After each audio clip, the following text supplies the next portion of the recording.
আসসালামু আলাইকুম প্রান্তীয় ভিউয়ার্স, আমার ইউটিউব জাদু চ্যানেল পক্ষ থেকে আমি আরিয়ান পান জাতুনি আজকে তেলেসমাতি একটি নকশা নিয়ে আসলাম, তাবিজ নিয়ে আসলাম। যা ইউটিউব জগতে আজ পর্যন্ত আপনারা এরকম নকশা সচরাচর কমই মনে হয় দেখছেন উপমহাদেশের ভিতরে।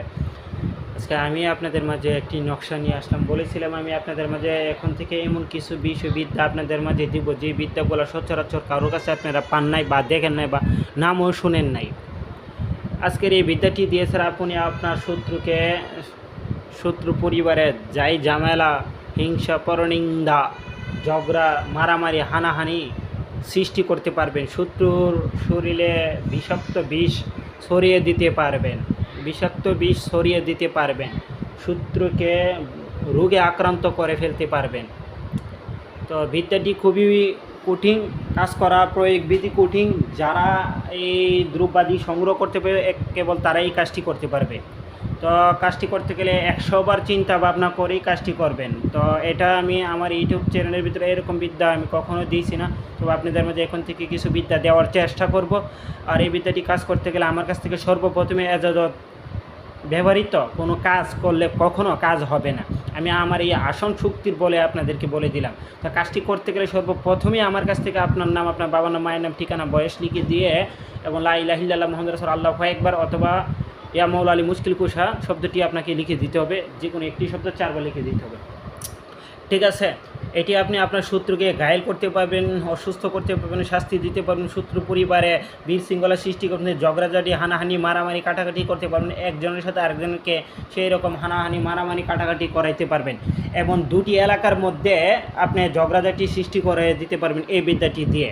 এবং কাঙ্ক্ষিত ব্যক্তিকে আপনি অসুস্থ করে রাখতে পারবেন, বিষ ব্যথায় জড়িত করে রাখতে পারবেন। তো এই কাজটি করতে গেলে কী করতে হবে? সর্বপ্রথমে আপনাকে যে কোনো বিষধর সাপের রক্ত আপনাকে সংগ্রহ করতে হবে, ঠিক আছে? তারপরে বীজির রক্ত সংগ্রহ করবেন, কালো বিড়ালের রক্ত সংগ্রহ করবেন, ঈগলের রক্ত সংগ্রহ করবেন, কালো মুরগের রক্ত সংগ্রহ করবেন। করার পর আপনাকে চান্ডালের হাড্ডি একটা জোগাড় করতে হবে, রাহু চান্ডালের হাড্ডি জোগাড় করতে হবে।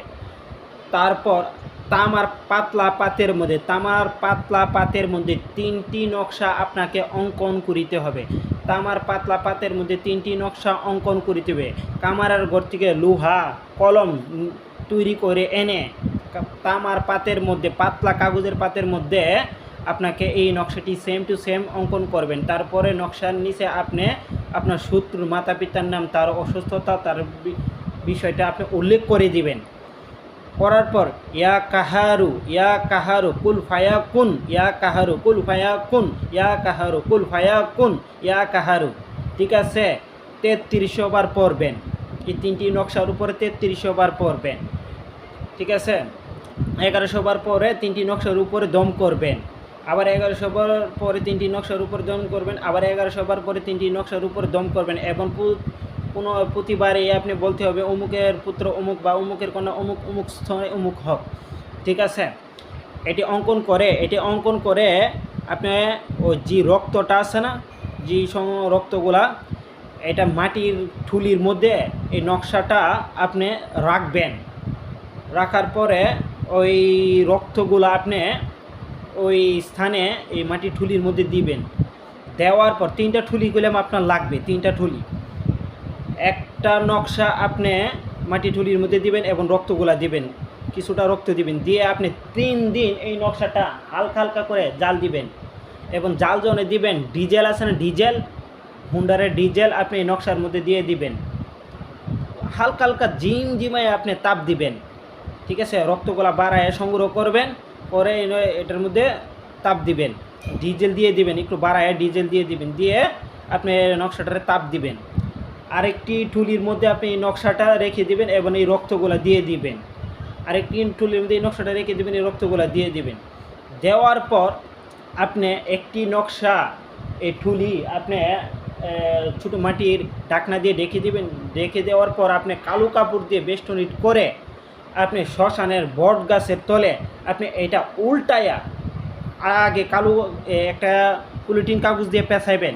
যাতে রক্তগুলো না পড়ে। তারপরে একটি ঢাকনা দিবেন, ঢাকনা দিয়ে কালো কাপড় দিয়ে পেঁচাবেন, পেঁচায় একটা পলিথিন দিবেন, দিয়া উল্টায়া আপনি না সরি মাফ করবেন, এটা যেভাবে থাকবে ওইভাবে দিয়ে দিবেন যাতে রক্তগুলো না পড়ে। ঠিক আছে, সুন্দর করে দিয়ে দেবেন। দিয়া আপনাকে উল্টা ফিরে চলে আসতে হবে, উল্টা ফিরে চলে আসতে হবে। ঠিক আছে, তারপর আরেকটি নকশা আপনি টুলির মধ্যে ওই সেম টু সেম একইভাবে আপনি পুরাতন কবরে, যেই কবরে সুদ ঘুষ খাইছে, গিবত করছে, ঠিক আছে, খারাপ কাজ করছে, রোড অ্যাক্সিডেন্টে মারা গেছে বা কেউ মেরে ফেলছে বা আত্মহত্যা করছে, এরকম একটি কবর সংগ্রহ করবেন। কবরের বুক বরাবর অথবা নাভি বরাবর আপনি নকশাটি আপনি আধ হাত অথবা এক হাত গর্ত করে আপনি পুঁতে দিবেন। ঠিক আছে, পুঁতে দিয়ে উল্টা ফিরে আপনি চলে আসবেন, উল্টা ফিরে আপনি চলে আসবেন। ঠিক আছে, তিন পদ্ধতি।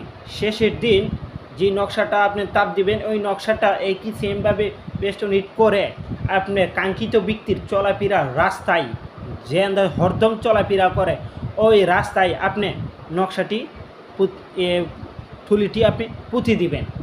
পুঁতি দিয়ে আপনি দেখেন আল্লাহর রহমতের 3 থেকে 72 ঘন্টা অথবা 7 দিন অপেক্ষা করেন, এর কারিশমা তেলেসমাতি কি জাদু আপনি দেখতে পারবেন। আসলে এটা কি দিয়েছি আপনাদের মাঝে। অনেকে অনেক ইউটিউব থেকে আপনারা অনেক নকশা নিয়ে কাজ করছেন, আর আমার এটা কাজ করে দেখেন, একটু কোটিং হবে কারণ এটা আমার নিজের পরীক্ষাকৃত, আমার উস্তাদের পরীক্ষাকৃত এবং আমার উস্তাদের অনেকগুলো শিষ্যকে দিয়েছে তার পরীক্ষাকৃত। আপনারা কাজ করে দেখেন আসলে কি দিয়েছি আমি আপনাদের মাঝে, বুঝতে পারবেন। আসলে ইউটিউব জগতে এখনও কি এরকম বিদ্যা আছে দুনিয়াতে, আপনারা বুঝতে পারবেন। তো আপনারা কাজ করুন, বুঝতে কোনো সমস্যা হলে কমেন্ট বক্সে কমেন্ট করে জানিয়ে দিবেন। আর আমি তো আপনাদের পাশে আছি ইনশাল্লাহ। ভালো থাকবেন, সুস্থ থাকবেন, আমার আমলের তেলেসমাতি ইউটিউব জাদুর পাশে থাকবেন। আসসালামু আলাইকুম।